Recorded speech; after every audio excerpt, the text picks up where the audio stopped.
Fala galera, beleza? Bem-vindos a mais um Direto do Forno e hoje com assunto quente. Hoje nós iremos falar de um assunto que esteve muito em voga nos últimos anos, principalmente por causa do movimento Escola Sem Partido. Afinal de contas, todo professor de história é um doutrinador?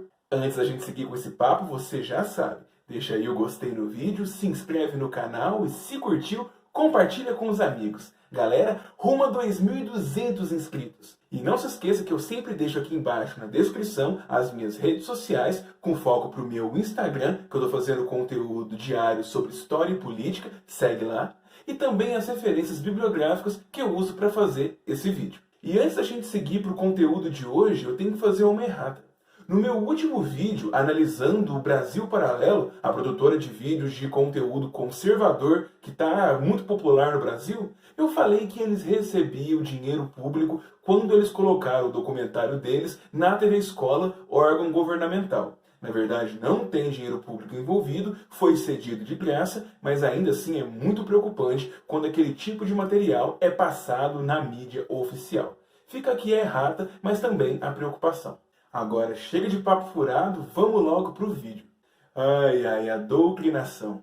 Esse assunto está muito forte nos últimos anos, pessoal. E mesmo que eu falei do movimento Escola Sem Partido, ele também está bem reproduzido na sociedade, principalmente pelos incentivos da ideia de marxismo cultural, pelas percepções que a sociedade tem da produção que é feita dentro das universidades, e eu já fiz inclusive um vídeo sobre isso, a respeito da história e sua relação com o marxismo, entre outras questões. Mas se a gente quiser falar mesmo de doutrinação, é melhor definir o que diabos é uma doutrina.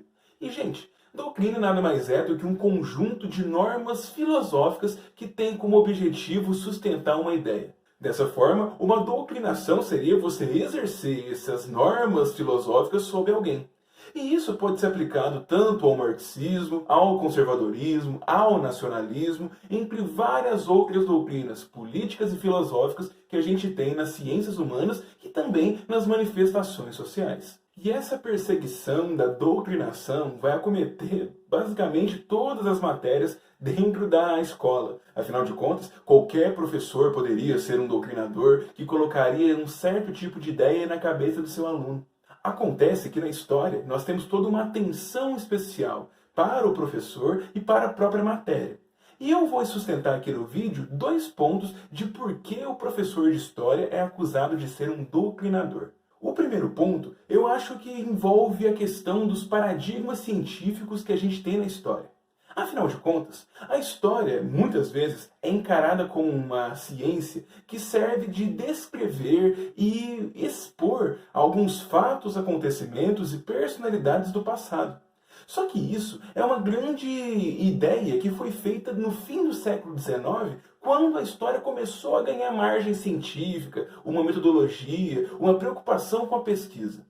Essa ideia de você descrever e acabar indo até as fontes e tendo uma preocupação de tentar estabelecer uma verdade histórica, fazer com que o historiador revele um tipo de verdade de algo que já passou, era uma preocupação muito grande dos positivistas, dos metódicos, escolas de pensamento historiográfico, ou seja, escolas que pensavam como se escreve a história, e que acabaram deixando um pouco a desejar com base nos próximos debates que nós vamos ter por todo o século XX e até a nossa atualidade. Já que a história não tem como ser 100% demonstrada com toda a fidelidade que já aconteceu, o historiador acaba aparecendo como o cara que vai selecionar e fomentar uma análise. É ele que vai contar uma história. Ele que vai se comunicar com as fontes, estabelecer uma metodologia, um recorte, objetivos e vai comunicar a sua pesquisa com os pares. Isso é a pesquisa, é a forma que um historiador trabalha hoje em dia e que vai já se fixar a partir da década de 30, com várias inovações teóricas por todo o globo, embora a gente lembre mais da contribuição europeia. A questão é que o historiador, sendo esse relator, ele vai ter uma parcialidade, tal qual ele é humano.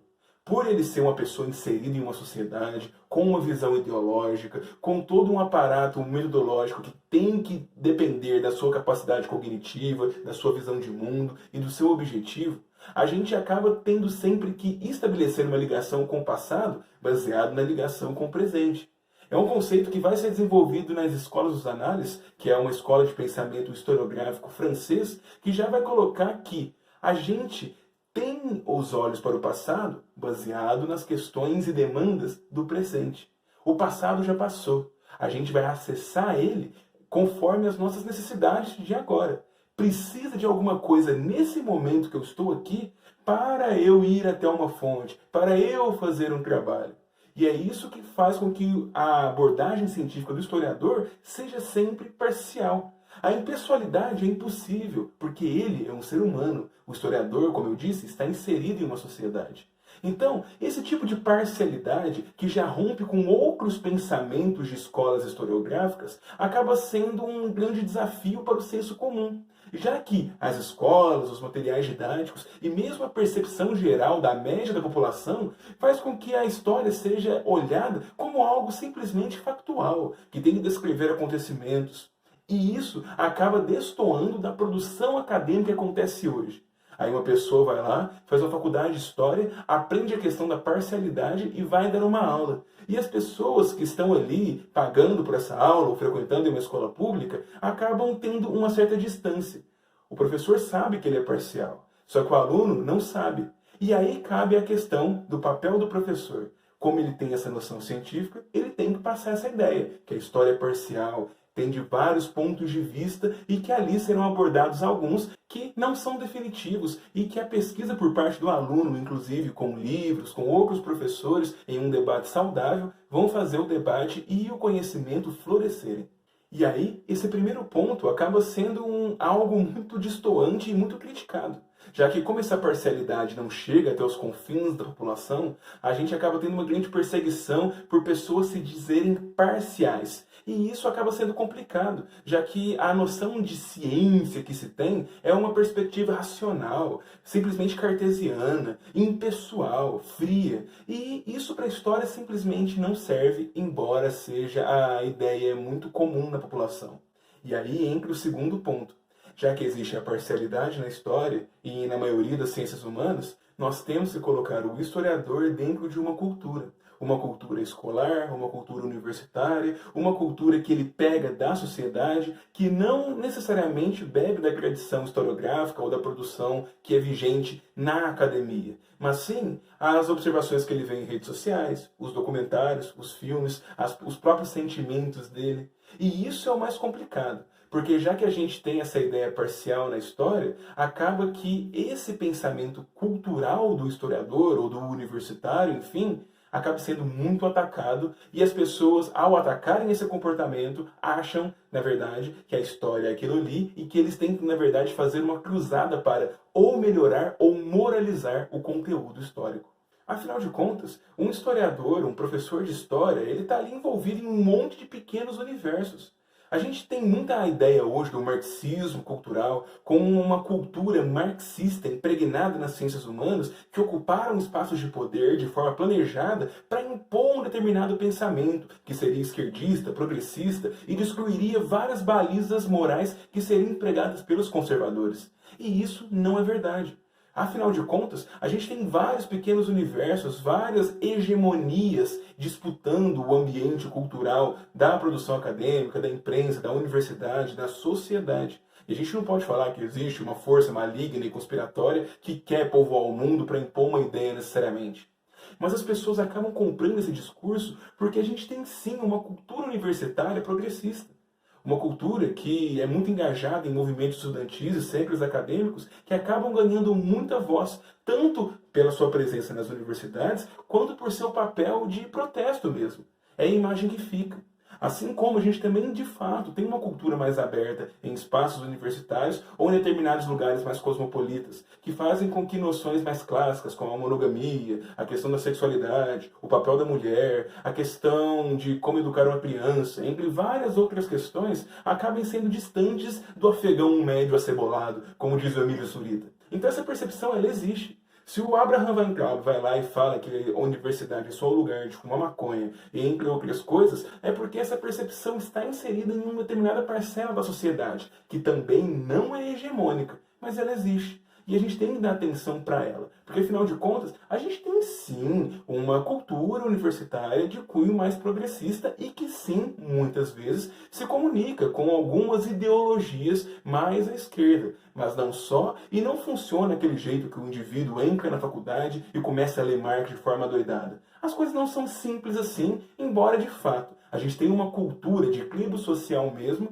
que vai fazer com que as pessoas tenham que cumprir alguns requisitos para se inserirem. Ler um determinado tipo de livro, ter um determinado tipo de discurso. Isso acontece, mas não funciona da maneira monolítica, integral e conspiratória que a gente vê aí nesses discursos. Fora quando a gente também tem muita opinião de pessoas que querem realmente colocar uma ideia em prática, uma política partidária, inserir um movimento, inserir uma ideia, e realmente é chato. Ataca o aluno, e isso acontece sim. Não é regra, não funciona dessa maneira, na maioria das vezes é apenas um cara com um discurso um pouco mais aberto, progressista, mas nós temos sim pessoas que fazem militância. E eu acho que escola não é lugar de fazer uma militância de um partido político, de uma ideologia. Por mais que a gente saiba que o professor tem sim que ser aberto e colocar sua opinião.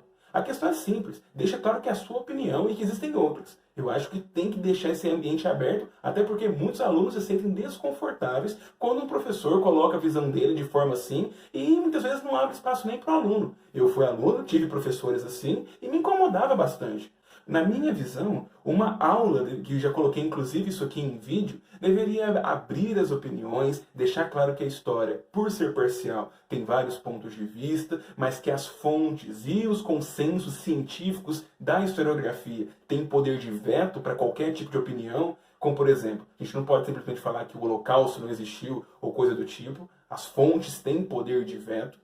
Mas a gente também tem que deixar claro que são verdades que vão ser implementadas por anos de debate, que podem ter novas contribuições ali. E isso é interessante, abrir ou fazer histórico. E eu gosto de pontuar isso quando eu aplico alguns conteúdos para os meus alunos. Falar que determinado conteúdo tem essa visão, mas também é encarado por alguns historiadores como desse jeito. Falar que alguma visão já foi hegemônica e hoje em dia não é mais. Então, eu acho isso importante de comunicar para o aluno mais do que vomitar conteúdo, e a educação brasileira, e inclusive os vestibulares, não são mais assim. Eu acho que a gente conseguiria um diálogo maior e também ter uma comunicação boa com os professores por parte dos pais e dos pais por parte dos professores. Tem que ter uma formação educacional que contemple os dois lados, a educação de casa e a educação científica que a escola passa. É importante. E não é bom o espírito cruzadista, macartista, que muitos pais têm, porque têm opiniões de casa já forçadas, de perseguir professores por falar que eles não seguem determinada opinião e por isso a história deles tem que ser purificada, tem que colocar os dois lados. Não é simples assim.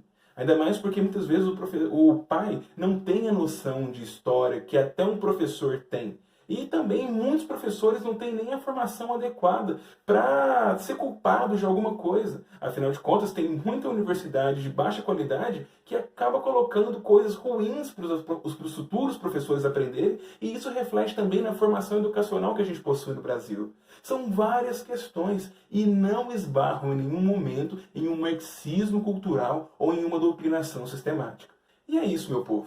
Muito obrigado para quem assistiu o vídeo até o fim. Vou lembrar vocês aí de se inscreverem para o nosso rumo dos 2.200 inscritos. E também dar um recado de que existe o grupo Economia Mainstream, a página e grupo, melhor dizendo, no Facebook, que eles fazem um monte de posts e contribuições científicas para mostrar o lado científico da economia, assim como eu também criei dentro desse grupo o História Mainstream, que seria para a gente colocar para as pessoas a quem se interessar os ditames historiográficos, as metodologias, as teorias, os autores que hoje em dia na academia estão sendo mais utilizados, inclusive distantes, para a gente estimular o debate e ter o conhecimento do que está sendo produzido hoje. Se vocês quiserem entrar no grupo do Economia Mainstream ou no meu, do História Mainstream, que é um anexo a esse grupo, coloquem aí nos comentários que eu dou as informações de como entrar e ter um contato inclusive mais próximo comigo, que eu falo muito de metodologia nesses lugares. Bom, galera, é isso. Muito obrigado pela atenção de vocês. Não tem isso de doutrinação em história. E é isso, galera. Muito obrigado pela atenção e até quinta-feira. Tchau, tchau.